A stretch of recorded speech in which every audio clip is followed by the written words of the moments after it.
Welcome to the WiseTake DFS podcast, sponsored by the hottest team in the DFS industry, Daily Roto Sharks. If you want to be prepared for your DFS slates every night, you need to join the hashtag Sheet Squad movement. Check it out by clicking the link in the description below. I am your host, CK013. You could find me on Twitter at CK_013. And I'm joined, as usual, by Matt Amon. You can find him on Twitter at MattAmon123. You can also find his articles, Matt's Stacks, over on Daily Roto Sharks. And we're joined by a very special guest once again, Ben Jammin, the co-owner of Daily Roto Sharks. You can find him on Twitter at XBenJamminX. Ben, how we doing tonight? Doing well, man. Glad to be here. Thanks for having me on. And once again, we love what you do and keep doing it. Much appreciated. Matt, how we doing tonight?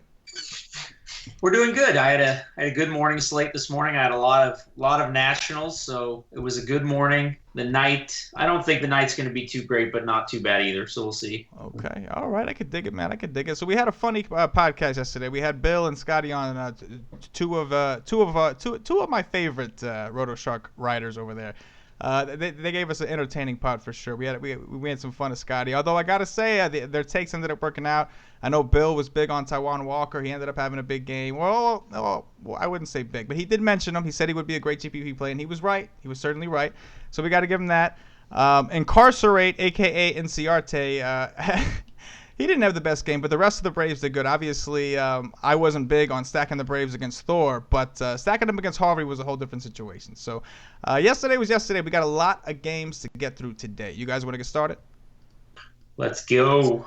All right, first up, we got Kevin Gausman, a.k.a. Gascan of the Baltimore Orioles, visiting CC Sabathia, the lefty from the New York Yankees. Ben, go ahead and start us off. What are we doing here?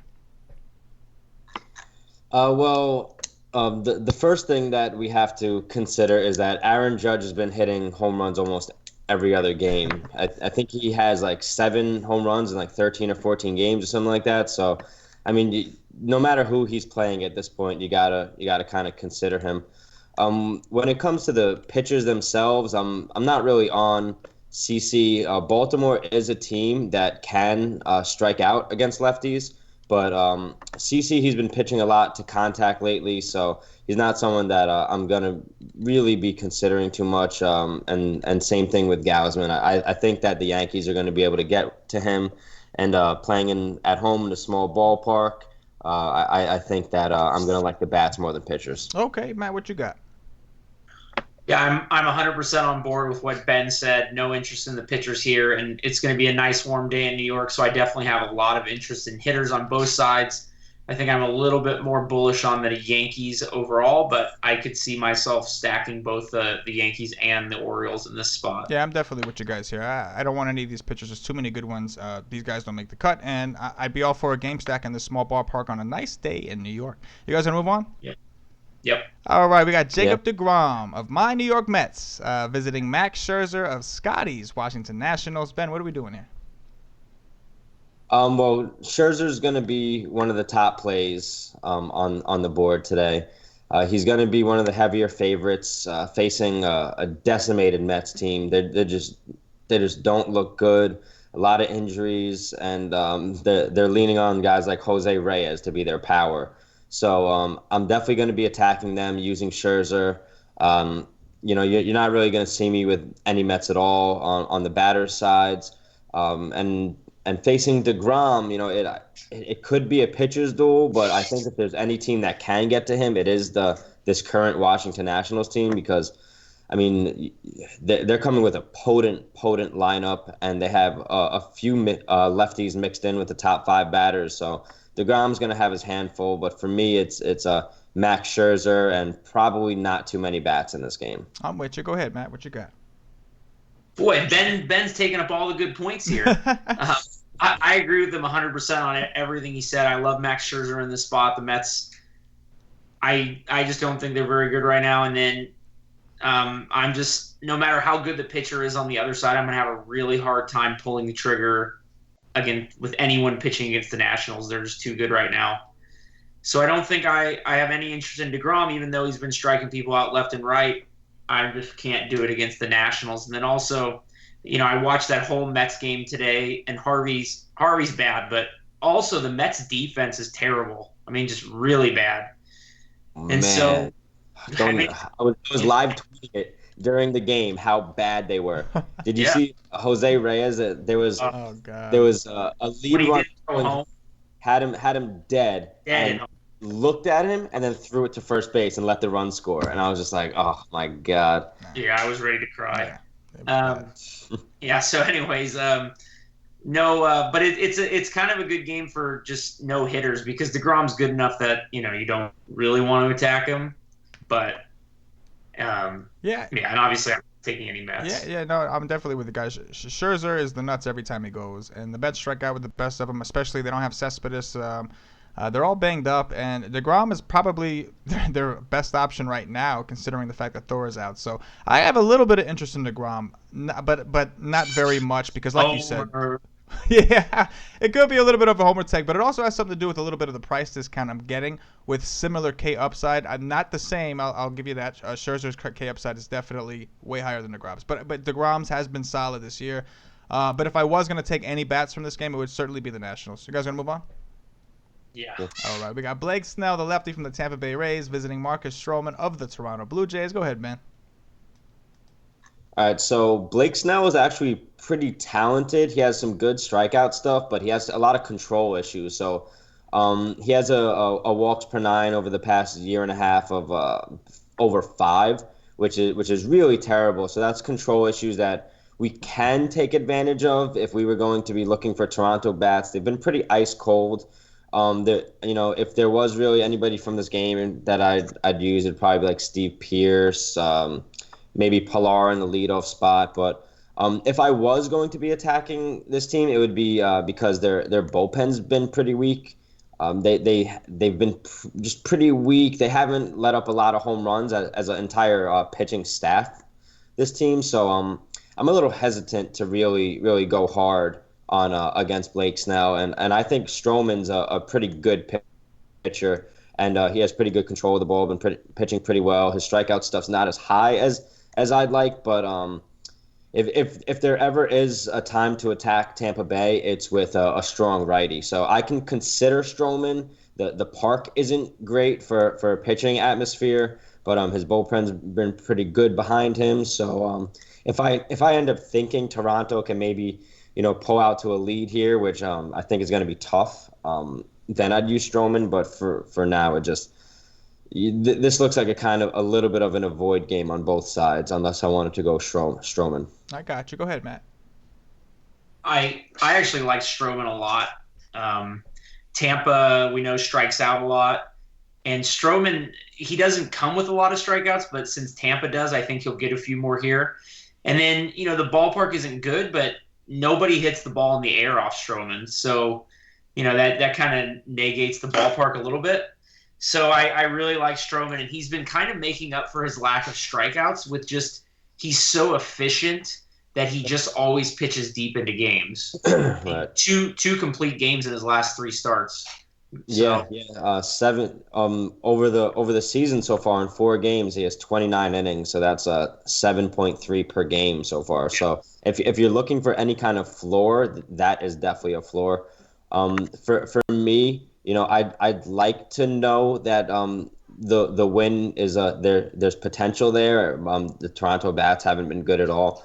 But I could definitely see using Stroman for sure, especially since the quality start is more than the win now. So you get your 7 innings out of him, and he holds him to a couple of runs. Yeah, Stroman's always in play for me for sure. Here's a question, guys, for both of you. Ben, you answer first. Matt, you answer second. I'm talking FanDuel now. Stroman is 9-1. DeGrom is 9-6. Who would you rather go with? Stroman. Stroman. Okay. Yeah. See, for me, I think I'd have to go with DeGrom. I just think that there's more upside with DeGrom. I get the strikeouts are there with Stroman. I get it because of the Rays. I feel like, but the Rays also like I don't know. I just find these guys they're home runner or bust. So it's if they're not striking out, they might be tagging this guy a little bit. I get it keeps the ball on the ground. But Kiermaier, I don't know, Longoria, you got guys that they don't have to hit home runs, You got mostly lefty mashers there. So you have Corey Dickerson. You mean Tampa? I got Corey Dickerson, Kiermaier, Brad Miller, Logan Morrison. Those are all their lefties. The righties are Longoria and Souza and Beckham. I think if anything, for the most part, I would think that they're a little bit better against righties. No. I mean, they've been good against lefties for a couple years now. You have Longoria who eats them up. Tim Beckham's only good versus them. Souza's power. You have Dickerson who's power. You have Logan Morrison who's kind of like boom or bust. Kiermaier isn't a power hitter. He's more of like a line drive ground ball hitter who sometimes runs into one. So if there's any time I'm going to hesitate to go against Tampa, it would be if I'm pitching with a lefty. I gotcha. I prefer to take them against the righties, personally, but I certainly see your point 100%. You definitely make. Yeah, I mean, in the past year and a half, they have a K rate of 24% and a swinging strike rate of 12% versus righties with a contact of only 74. So I'm definitely with Matt on this. I could see Stroman being in play. Okay, definitely. You guys want to move on? All right, let's get on. I think Ben's gonna like this next game a lot. We got Ariel Miranda, the lefty from the Seattle Mariners, visiting Ben Jammin's Cleveland Indians and Carlos Carrasco. Go ahead, Ben. What are we doing here? Stacking Cleveland. It's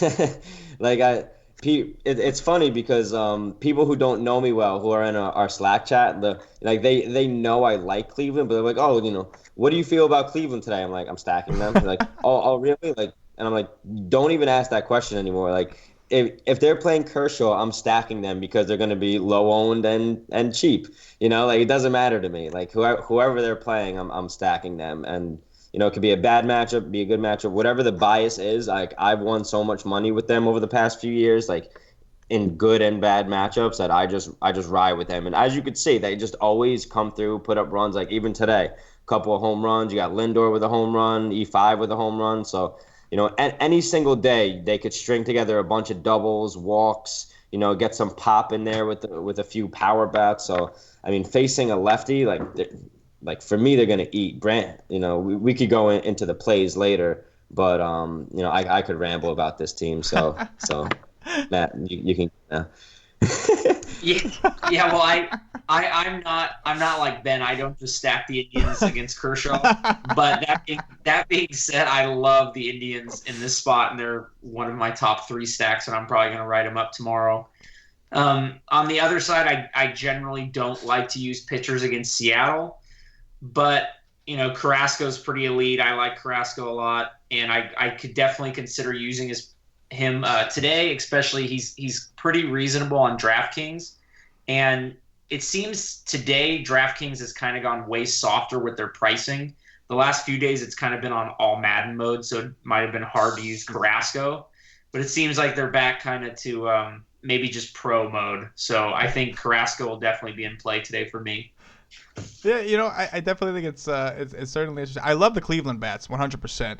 I think Carrasco is an interesting tournament play from a low ownership perspective, from a contrarian perspective, just because I feel like if you're going to pay on FanDuel anyway at 10-8, you probably go up to Scherzer, or you probably go down to Stroman or DeGrom or somebody like that. Not to mention Seattle doesn't strike out all that much, and they have some lefties that you might be afraid of, like Cano and Seager, for instance. But I'm not in love with Carrasco, but I can see the merit if you want to just get contrarian and play him with your Cleveland stack, because I love the Cleveland bats for sure.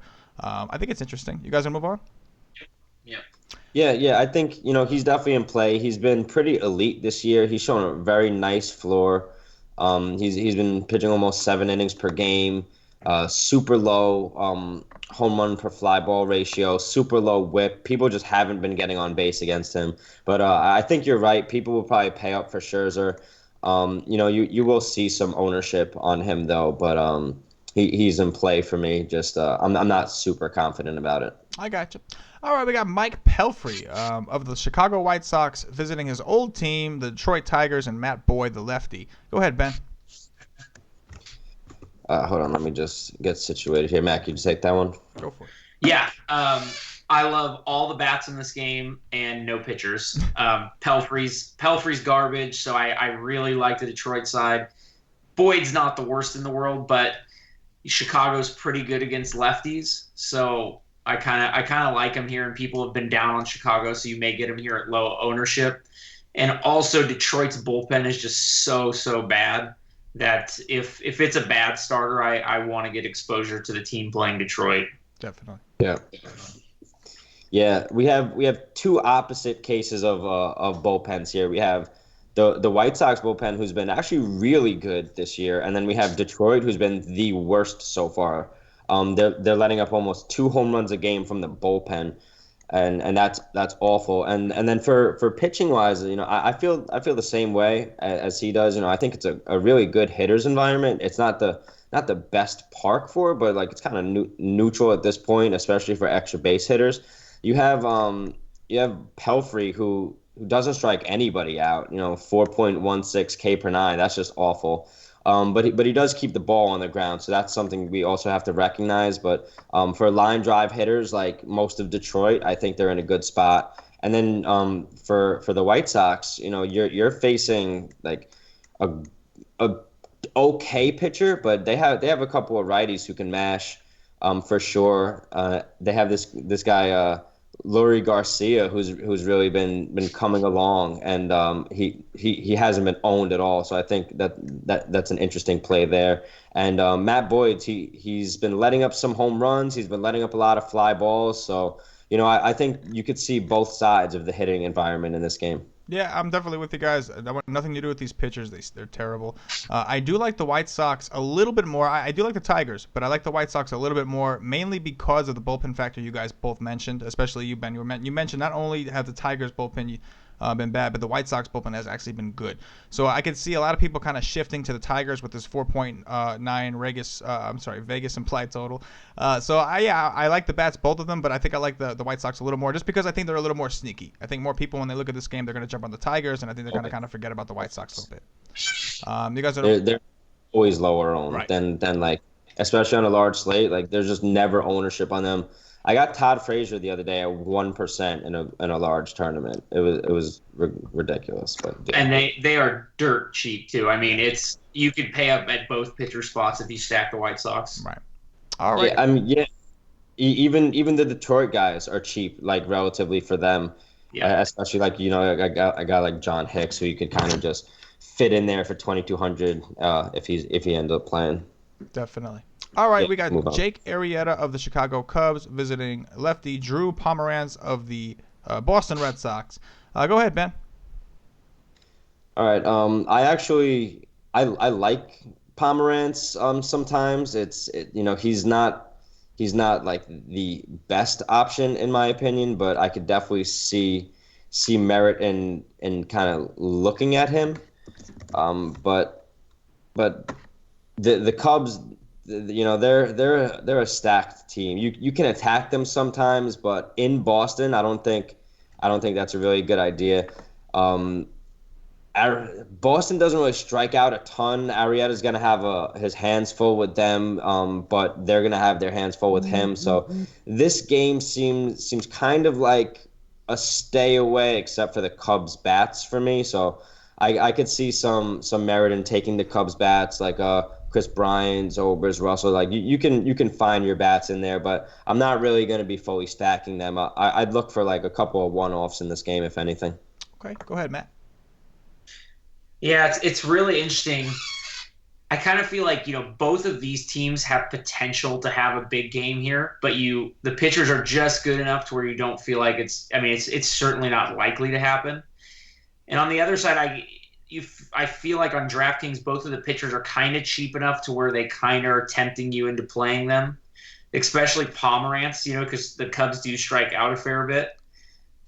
But it just feels risky to me with both of these offenses being just a little bit too good for me to want the pitchers. And it doesn't feel good risky. Like you don't feel good doing it. No. You're like, no. Yeah, no, absolutely. And then, yeah, on the hitting side, at least on DraftKings, they all the hitters just feel too expensive for me to want to roster them. So on a 15-game slate, like Ben said, I think this is a good game to just fade completely. Yeah, I definitely think I'm with you. These are two good pitchers. I don't want either of them here myself. It's just the ballpark. There's so many other places to go that are in better spots. I just don't see why you would have to go here for pitcher. But on the hitting side, if you want to be brave, if you want to try it, they do have decent,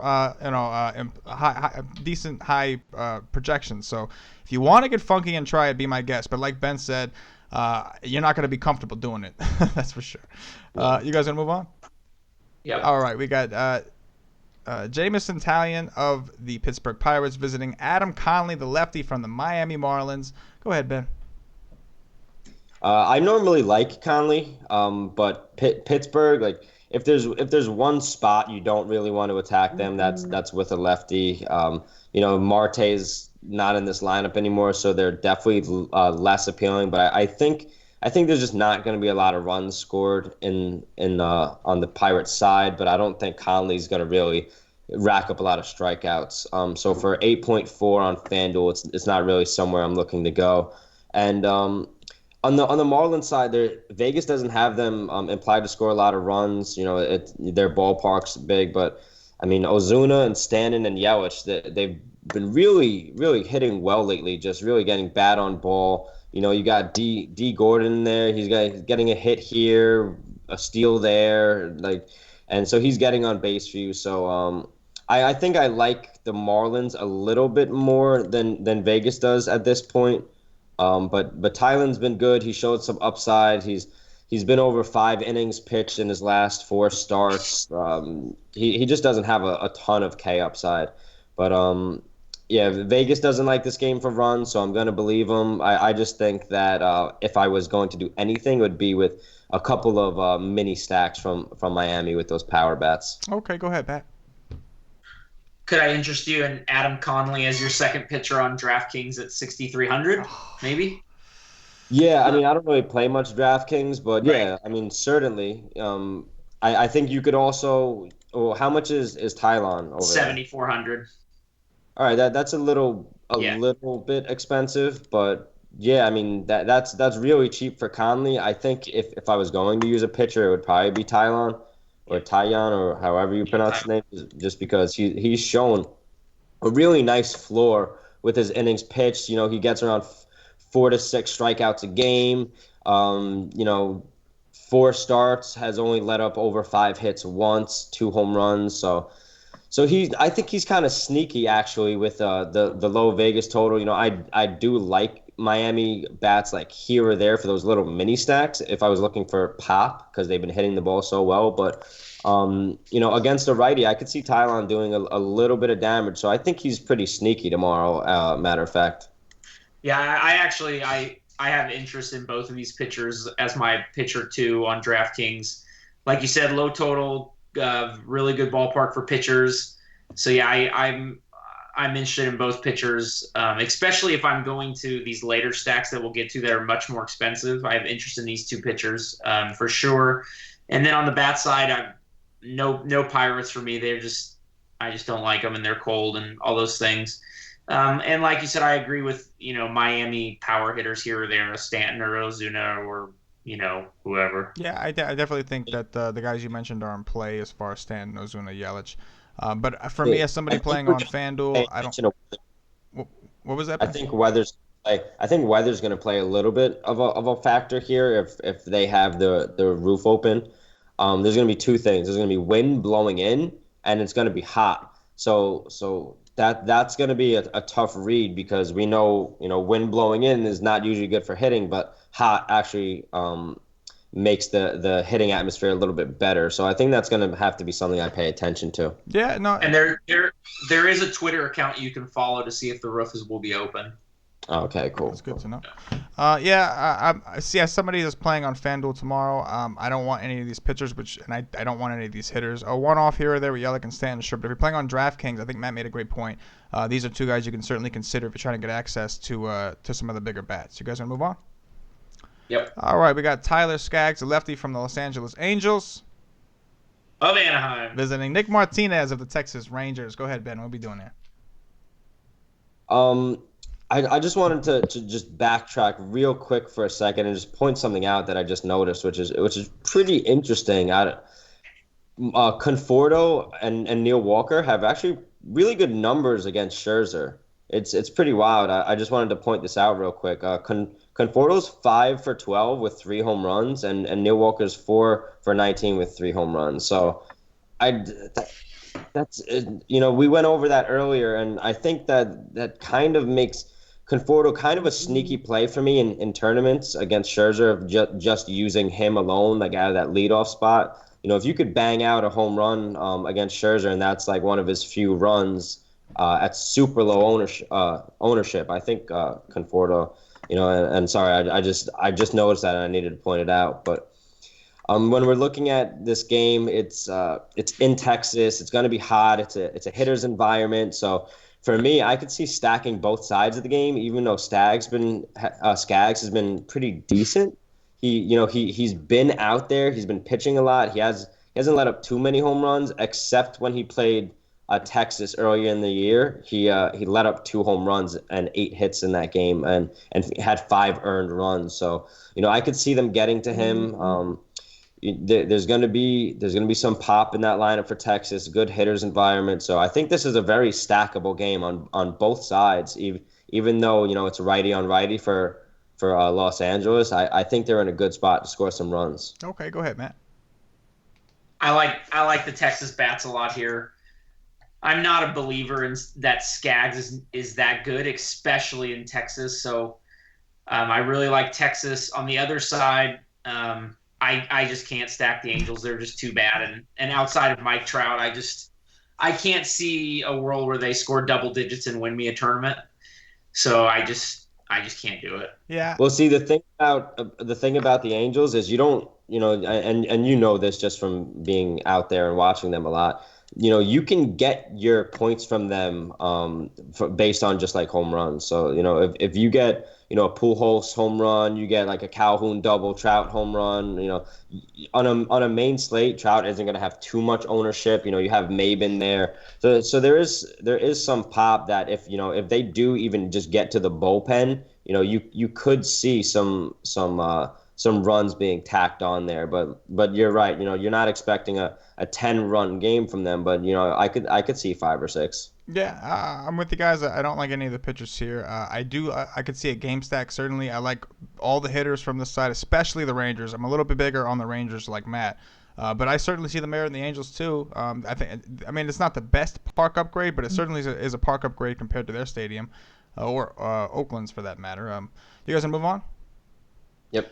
All right, we got Jarrell Cotton of the Oakland A's visiting Charlie Morton of the Houston Astros. Go ahead, Ben. If this game was being played in Oakland, I would have some interest in Cotton, but since it's going to be in Houston, the wind should be blowing out there and it's going to be hot. I could see considering some Houston bats, stacking them up. You have some power in there. You got Reddick who can hit one out, McCann who can hit one out, Beltran who can hit one out. You always got Altuve, Springer, Correa. So you could really stack this team up tomorrow. But Cotton isn't a terrible pitcher. He's flashed a little bit of upside. So I'd have to dig into the numbers to see if I really wanted to go that route. But I think the Houston bats are in play for sure. And Charlie Morton, he's just someone that he just doesn't impress me. He doesn't last long in the game. So, Oakland is going to be super low owned tomorrow. You can get some exposure to these bats. Like the middle of the order, you got a little bit of pop with Healy, Davis, Vogt, Alonso. Even Joyce has been super cheap. So I could definitely see this even being kind of a stackable game. But I'd go Houston bats first, look for Oakland later. If I needed to pair with Scherzer for some cheap bats, and you can consider them, but I'm not too high on them. All right, go ahead, Matt. I literally want zero anything from this game. Literally zero. I just feel like Cotton doesn't have the strikeout upside, but he also doesn't give up home runs, so that makes me less bullish on the Astros. And then Morton's just a ground ball pitcher, but he doesn't strike anybody out, so it's just kind of a stay away from it for me. Yeah, I'm not. Right. I'm definitely not crazy about the game either. Now, one thing I want to mention that Matt pointed out to me recently before one of our shows was that Houston is not striking out this year as much as they were last year. Last year they were one of the teams that struck out the most. It's not the case this year, at least so far. That could obviously they can go back into place because they haven't made too many changes. But as of right now, they're not striking out all that much. But yeah, I'm not crazy about the game. Although, like Ben said, I could be interested in the Astros. I could sell myself on them. But I'm not. When they do strike out, it's against righties, right? And that's why I said if they were playing in Oakland, I'd have a little bit of exposure to Cotton, or at least consider it. Okay. All right, we got Bartolo Colon of the Atlanta Braves visiting Chase Anderson of the Milwaukee Brewers. Go ahead, Ben. Thames, man. Like you're gonna be facing Bartolo, and like, yeah, he's a good pitcher, and he hits his spots, but his spots are gonna get hit. Like you're not getting the ball by Thames at this point. Whether he's juicing or not, he's on fire. This whole Milwaukee team's on fire. Bartolo's a fastball pitcher. He's a good pitcher, and Milwaukee strikes out a lot. But I think when you're dealing with someone who pitches more to contact than strikeouts, you're going to have some Thames, Shaw, VR. These guys are going to have a little bit of pop tomorrow and are in play. But, it's kind of an avoid game for me unless I go like Thames, Shaw, mini stack. Go ahead, Matt. I like the Brewers. I like the Brewers a lot. I've been playing them every game. I'm going to keep playing them every game until they're not hot anymore. Yeah. Did you guys see that Thames did get tested after the game the other day? Yeah, he said he got plenty of blood and urine. Plenty of blood and urine, so he's clean. He's clean, so anyways, but I'm going to keep playing him until they bust him. Yeah, I like both the bats in this game. I like the Braves a lot, too. They played really well against the Mets. Not that they saw their best pitchers, but they did see some decent pitchers. So I'm huge. I love this game for hitters. It is a little tricky because both teams seem to only have three lefties on each side. So that's interesting. But yeah, I learned my lesson. I talked to Ben the first time I had Ben on a pod. We talked about Cologne. And I every time I stack against this guy, because the numbers tell me to, he just kills me. So I'm a little bigger on the Braves, even though I think the Brewers are in a great spot, just because of the fact that Cologne, nobody can ever seem to really hit that guy enough. He doesn't strike people out. Yeah, no, he doesn't strike people out. But at the same time, he never really gets rocked as much as he should either. No, of course. And that's. I've watched Bartolo Colon pitch a long time, and this guy, like, he just manages the game, and like I said, that's why I'd look for mini stacks in this game, but I'm not really big on stacking this game up. But I could see some Thames and Shaw for sure. Okay, definitely. I think I like the bets a little bit more. Go ahead, Matt. Can I get some action on the Brewers in this game? Uh-oh. You could hit up whatever sports book you like, bro. Well, The Brewers are, minus 130. I was seeing if I could get even money. I mean, my bets will be with my lineup, so you'll see where I go with that. So, all right. Fair enough. Yeah. All right, guys. I bet on FanDuel. I don't bet on games. All right, Tim Adelman of the Cincinnati Reds visiting Lance Lynn of the Cardinals. Looks like we could have a little bit of rain here. Go ahead, Ben. I mean, Cardinals are one of the teams that I like to stack all the time. They're up there they're almost up there with Cleveland. I'd say, they've been one of the teams that's won me a lot of money over the years. And, for me, they're kind of more of a cash high floor play than like super high upside. So, like I like guys like Fowler, Carpenter. These are guys who are going to make a ton of contact and they're going to put the ball in play. But, the rest of the team is just better against lefties. So I'm not going to be stacking them up too much. Tim Adelman isn't that good of a pitcher, but he does let up some home runs. So, it's a tough one for me, but I'm not really on this game at all. Okay, go ahead, Matt. Yeah, I hope this game rains out because I don't want anything to do with it. It's like right. Lance Lynn is like close to me being wanting to use him, but just not quite. And then Adelman's like almost bad enough for me to want the Cardinals, but not quite. So yeah, I hope this game rains out so I don't have to think about it. Here's a question for both of you. Cardinals just played, in the NBA, I guess it would be the equivalent of like 3 games in 4 nights, I guess, because they just played a doubleheader, right? So I know not everybody had to play both games, but a lot of these guys did. Guys like Carpenter, Fowler, these guys did play both games. So do you think that has any effect? Does that make you like the Cardinals any less? No. No, for me, if it was a day game, I'd be concerned. But we're gonna see the lineups out ahead of time. It's an 8:15 game. It's not a 10 p.m. game, so there should be some news throughout the day on what we want. And I'm sure these lines will change because there'll be some considerations for things like that. But at the end of the day, St. Louis is heavy favorites. Lance Lynn should be able to shut them down.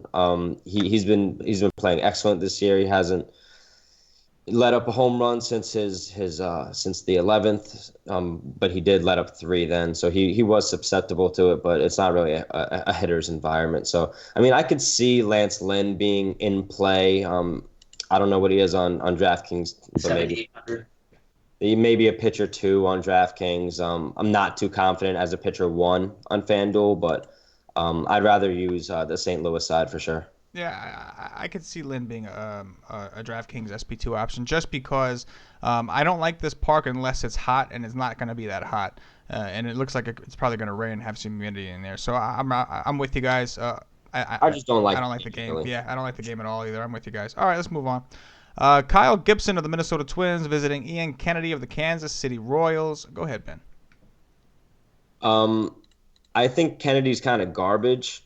You know, he has upside for sure, but I mean, this is a guy who's over the course of his career has let up a ton of home runs. So you know, like if I was going to play anybody from the Twin side, which I'm not huge on, but I could see stacking them as like low owned stack in a big tournament with you know, Kepler, Castro, even Rosario, like super cheap, and we know Dozier and Sano hit righties plenty well. So, you know, Sano has a good chance to hit a home run against Kennedy, but I don't think we're going to see a ton of runs from them. So, you know, I say they are stackable, but I'm not going to be on them really. Okay, go ahead. I don't like this game much, except for some of the Royal lefty bats like Moustakas, Hosmer, and even Moss if he plays. Okay, go ahead, Matt. I actually have a little interest in Kennedy. You know, he does struggle with home runs and fly balls, but this park being so big kind of negates that a little bit, and it looks like the wind will also be blowing in a bit. And he has shown that he can have huge strikeout games. So at 8,000 on DraftKings, I think I'm going to consider him a little bit for my starting pitcher too. And then on the batter's side, I don't like to use many people against Kyle Gibson because he's a ground ball guy. And like I said, also this park is big. And then Kansas City is dead last in the league in runs scored by a wide margin. They've just been really, really bad. So I'm not super excited about any of the bats in this game. Yeah. Yeah. If there was a better pitcher on the Minnesota side, I'd be attacking KC. I've been doing it for like 2 weeks now. They just don't really look good. I think they're gonna come out of the funk. Gibson is a good pitcher for them. You know, like he pitches to contact, so I think you will see some of them start to get bad on ball. But I got a little fun fact for you. Since you said you like Kennedy, the last 2 times he's played Minnesota, he's gone 5 innings, 5 strikeouts, 3 earned runs. Both 2 times. He scored exactly 21 points on FanDuel, both last times he played him. That's interesting. Not very good. And, No. Yeah, the 2 times before that, he had 34, and then he had 54 like way last year. So, but the last 2 times they've kind of got into him a little bit. Yeah. I think the Twins could be sneaky here. That's not saying anything against Kennedy. Obviously, Kennedy's gotten the job done. I don't typically like to take hitters in this park until it's like 90, 95 degrees. That's when I'll take some hitters. I don't know if 3 runs is what you want, right. But it's enough to limit Kennedy's upside. Right. No, for sure. And I think the Twins are sneaky enough. We got Castro as a lefty, Gausman's a lefty, Maurer, Kepler. They got guys that can hit bombs. Dozier can hit righty, Sano can hit righty. So they got some guys. Kennedy's a big fly ball guy, so I can see Minnesota getting some. I think for me, there's no one-offs from Minnesota for me. I'm either stacking them or I'm not taking anybody. I don't like anybody from the Royals, not just because they've been so cold. Once that weather heats up, though, I'm going to be targeting this park a lot more, even though it's a big pitcher's park.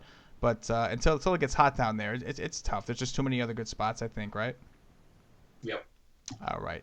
Here we go. It's a good game. Kyle Freeland, the lefty from the Colorado Rockies, visiting Robbie Ray, the lefty from the Arizona Diamondbacks. Here we go. Matt likes to call this Coors Light over here in Phoenix. So go ahead, Ben.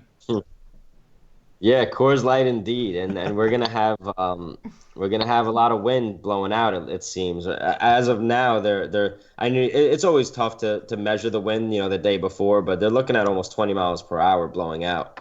So I mean, if that's the case, you know, sign me up. We have not only did Colorado's pricing go down, but it went down to the point as if they were in a pitcher's ballpark. So. They're usually not good away from Coors, whether it's, you know, the kind of like the opposite of Coors effect, where like now you're going to like real elevation or like low elevation or whatever. But yeah, I could see stacking the hell out of this game, especially on the Arizona side, and I could also see Robbie Ray being completely in play against the Rockies. So I think they're priced more because Robbie Ray is a pretty capable pitcher, but Cargo, even though he's lefty on lefty, he's only 2.8. LeMahieu's 3. Arenado's price is still up there. Reynolds is 3.4. Story 3.3. So I can stack the hell out of them, or I can use Robbie Ray in a GPP. But either way, Arizona's super in play tomorrow. Definitely. Go ahead, Matt. Yeah, I really like all the bats in this game. I've used Robbie Ray several times this year because he has the elite strikeout stuff, but he also has a walk problem. And then I looked quickly to see how he did against the Rockies last year, and he had 4 starts against them, and he had over an 8 ERA, and he was bad both in Coors and in Chase. So I don't think I can use him in this spot. And I like all the bats on both sides. I mean, it's just pretty easy. Yeah, the bats are going to be popular here. I would imagine this game without an actual Coors, I would imagine Coors Light is going to be the chalk spot. So I think that for tournaments, Ben, you made a great point with Robbie Ray. That's an interesting tournament option. It's like a leverage play. If you plan on fading the hitters from the Rockies anyway, why not do a leverage play, go full out, and just see if Robbie Ray can shut them down? I think there's merit in that. I mean, honestly, like if it's a small slate, like, and you'll probably see me do this tomorrow, but I may, there will be what it looks like a 3-game late slate tomorrow, and those are my favorite. And you might see me with a Robbie Ray pitcher lineup with Colorado stacked against him. The way that slate looks right there, like I can see Robbie Ray having a good 5 to 6 innings, and then getting his 30, maybe even 40 points if he can get through 6, and then coming out and then having Colorado go off against the bullpen. And this is something I've used on small slates before. I got the idea actually from Salil Sood. I saw him do this I saw him win a tournament last year, using John Gray in Colorado and then stacking against him as well. So he had a really good game going 6 innings. He came out. He still kept the win because Colorado had a lot of runs, and then the opposing team then went off against the bullpen. So this is something that I've done. I've seen it done, and that's why I said like I will use Colorado for sure, but I could also see Robbie Ray being in play. So on a small slate tomorrow night, like and this is looking way ahead for tomorrow, but on that 9:40 slate, I'll probably have a lineup with Ray against Rockies in the same lineup. Yeah, I can certainly see that for sure. I've seen plenty of tournament lineups where somebody did that, and they had a pitcher, and they had at least one guy who went off from the other side. So I certainly see the merit in it. There's not much for me to say here. We know the bats here are going to be popular. We know there's a reason. We know that they should be popular because they're in the best spots.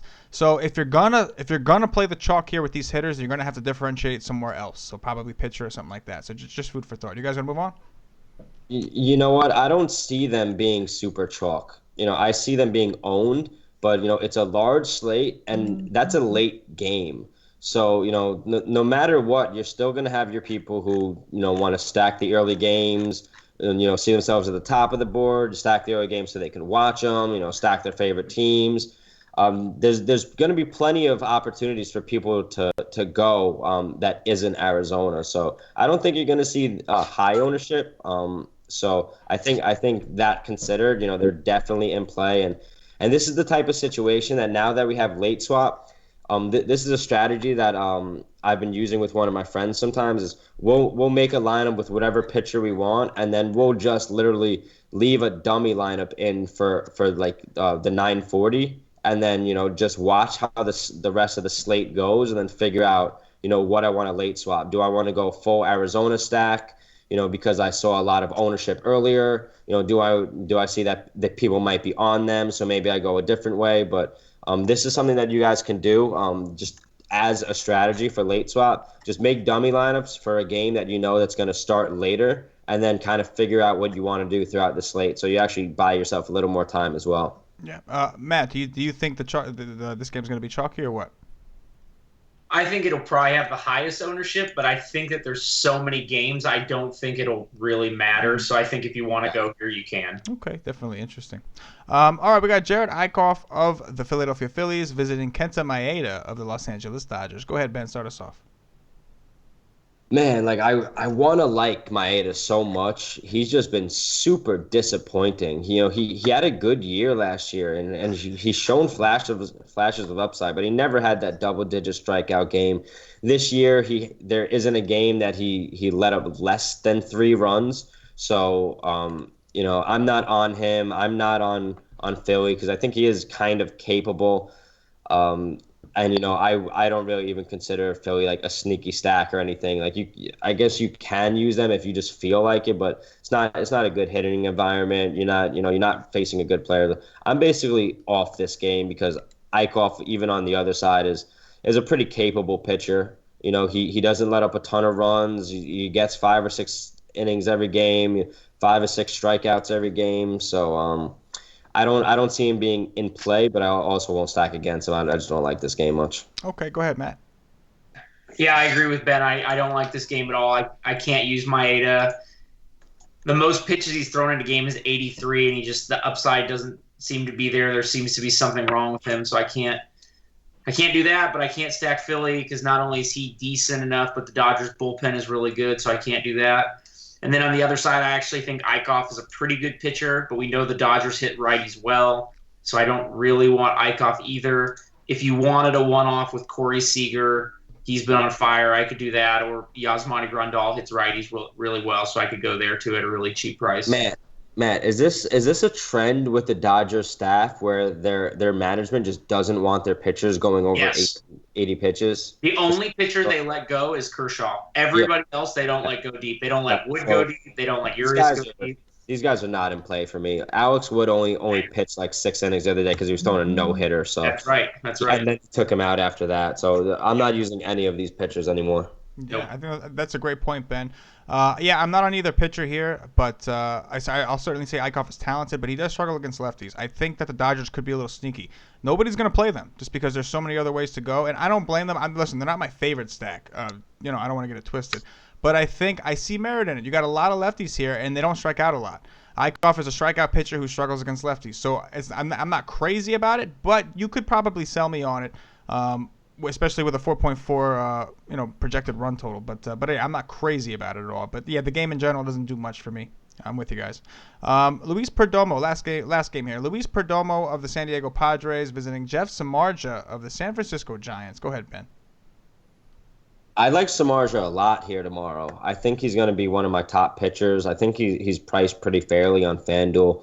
He's done really well so far. 6 innings per game, 11 K per 9, 27 K percentage. He's got a little bit burned by the home run this year. 29% home run to fly ball ratio, but he's in a great pitcher's environment, and with the ballpark that he's in at home, he should be able to get a little bit of run support. His bullpen hasn't been awful. They haven't let up any really home runs. I think maybe 1 or 2. So I like him a lot. I don't like anyone on the San Diego side. I'm not big fans of taking the San Francisco guys, but I could definitely see some of the lefties being in play here. Hitting a couple extra base hits, but I'm not going to really be stacking them. So I think they could definitely get Samardzija in line for the win. I don't expect too many runs from them, but I like Samardzija a lot. He's one of my top pitchers tomorrow. Okay, go ahead, Matt. What did I tell you before the show, Chris? You told me, would we laugh at you if you said you love Samardzija? That's right. I love Samardzija in this spot. Everything Ben just said. It's a great part for pitching. The Padres, I think, stink.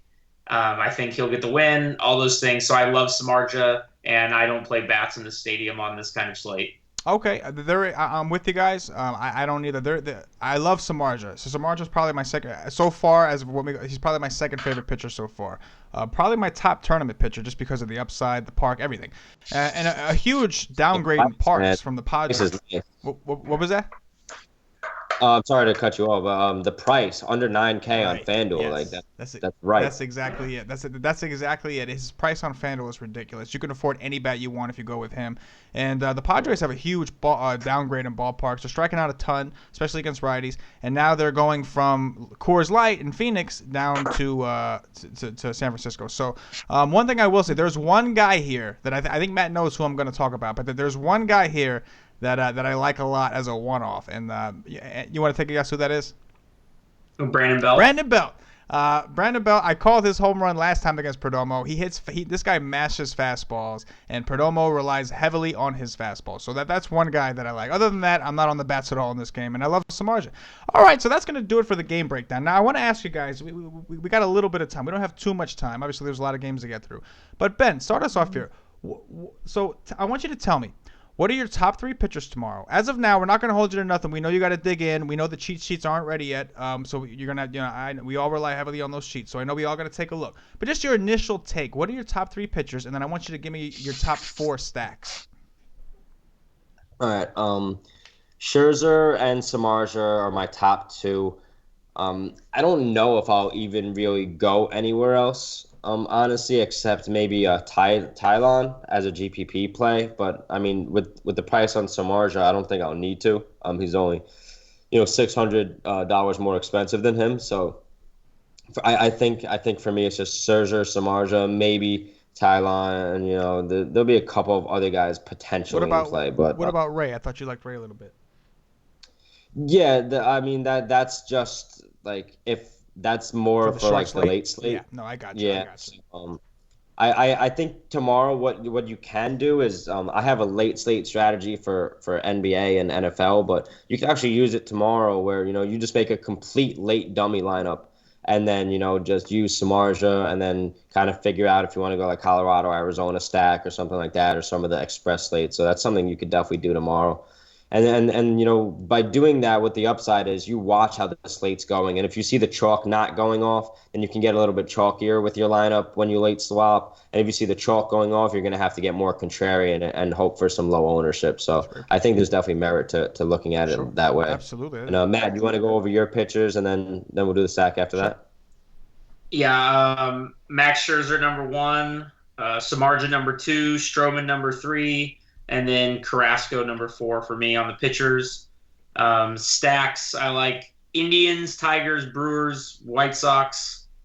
Yeah. All right. Definitely. All right, cool. Yeah, I'd like to, amend mine. I forgot about Stroman, so yeah, Stroman's in play. Yeah, so stack wise, Cleveland for me, I love them. They're facing a pitcher with the most home run problems on the slate. Let's see. I like the Texas bats a lot.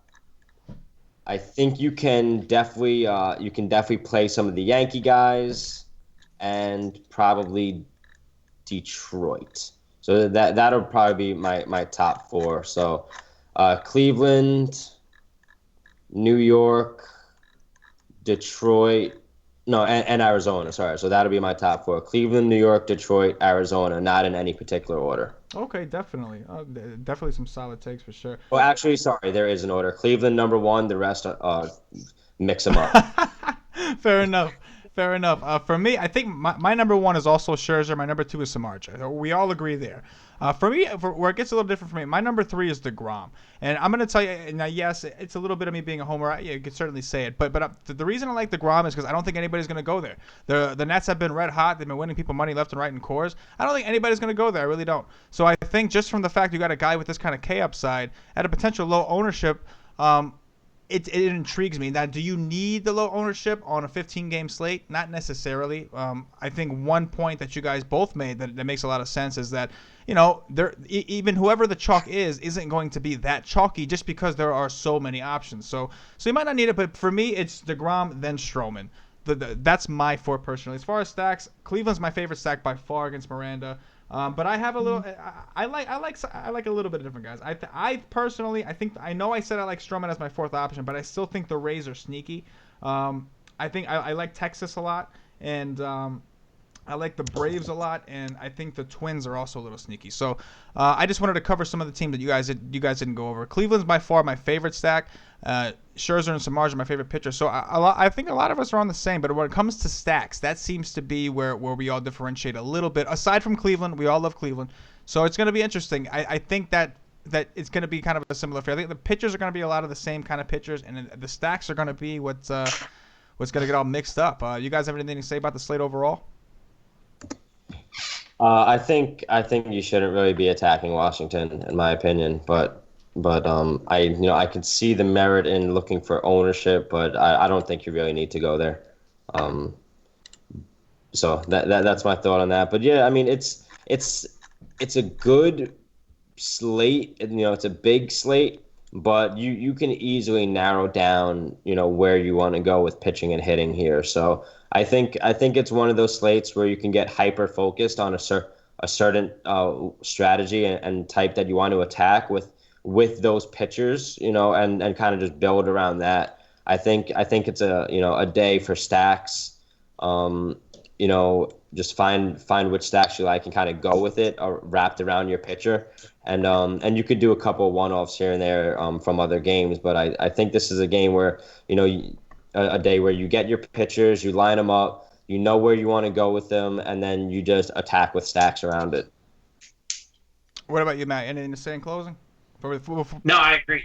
I agree with everything Ben said. I'm excited to stack them up tomorrow. I'm going to get 150 lineups in the $5 big tournament on DraftKings tomorrow, so I'm excited to get going. Ben, you really think that Stroman is going to put up more points than DeGrom tomorrow? Yes, let's bet. You both think that? I think it's possible for sure. But what's probable in your eyes, though? Come on, take a side. What's probable in your side, bro? It's just a podcast. Well, yeah, no, all right. I'll go Stroman. Stroman over DeGrom? Okay, so what do you guys when I guess we can discuss it later in chat. We'll make a little friendly bet. We won't do anything crazy, not for money or anything. We'll do something. We'll do something fun though. A little friendly. See, I would put the money line at points per dollar. Points per dollar? I'll go straight up. Yeah, it's got to be straight up FanDuel points. They're close enough in price. Come on. Yeah, you didn't want to bet to begin with. Now it's got all these stipulations coming in all of a sudden. He's trying to negotiate. He's trying. See, that's why he's the corner of a Daily Roto Sharks right there. Like betting. I don't like betting, and then that's why I've always been more of a conservative DFS player. But I don't really. I never like putting bets on things like that, just because I see there's a little bit too much noise. I like going player by player, batting wise. But I'll take Stroman. Okay, all right. Like I said, nothing crazy, nothing for money. It'll just be a funny, maybe like an avatar bet. If I lose, you guys could come up with an avatar for me to use for a week, and if I win, I get to pick one for you guys. How about that? Nice little friendly wager. All right, it's time for the Dong Watch game. Ben, you're gonna lead us off here, so we're gonna go snake order. There's no core, so anybody's in play. So go ahead, Ben, start us off. All right, E5. Okay, E5. Edwin Encarnacion. You got it. Go ahead, Matt. Trout. Okay. Now I think I get 2 here. I'll go with Santana as a little hedge against Ben because I do love those Indians. I want to get me some exposure there. And then, let me see. I think I'm gonna go with. Oh man, I had somebody written down on the side here that I didn't want to skip. And Brandon Belt. I'm gonna go with Brandon Belt. Why not? There we go. All right, go ahead, Matt. Back up to you. I am going to go with Aaron Judge. Oh, nice. I like it. All right, Ben, you get I'll 2 go here. Matt Kemp. Matt Kemp? Yep. Okay. Kemp. And you get 1 more. Oh, I get 1 more? Yeah. Okay. All right, I wasn't ready for that. Here, let's see. Let me just oh, gotta love it. Thames. Thames. Okay, I like it. All right, Matt, go ahead. Give me Yasmani Tomas. Going for the hot streak. I like it. And I'm going to end it with Manny Machado. Eventually, he's going to start hitting lefties. He hasn't done it yet, but eventually he will, right? Yep. All right, guys, that's going to do it for the WiseTake DFS podcast. Do me a favor, if you want to support the podcast, if you want to support Matt and Ben, click in the link in the description. It'll take you to Daily Roto Sharks. It'll show you where to get access to your cheat sheets. You get the cheat sheets, you get the Slack chat, you get access to all the Daily Roto Sharks experts here. It's a phenomenal team we got going on. It's a lot of fun. It's a great community to be a part of. But one thing I can tell you for sure is the three of us will be checking out those cheat sheets before we make any of these lineups, because we rely heavily on that. It's the amount of information you get access to. What Ben and CG do is they prevent you from having to go onto those 50 to 100 different websites to pick up all these different stats and they put it all in one place for you. It has ratings. You can follow the ratings. If you don't, it's fine. Use the information that's given to you and make your own ratings. That's fine too. A lot of options are sortable, extremely sortable. Ben's made videos in the past on how to use them. So I recommend, if you have any questions, hit us up on Twitter. Any one of us, hit us up. We'll explain to you how to use them. We'll point you in the right direction. But you got to join the Sheet Squad movement. It's getting serious out here. Hashtag Sheet Squad. Hashtag Sheet Squad. Hashtag Sheet Squad. All right, guys. That's going to do it for the WiseTake podcast. For Matt, for Ben, for myself, as always, good luck.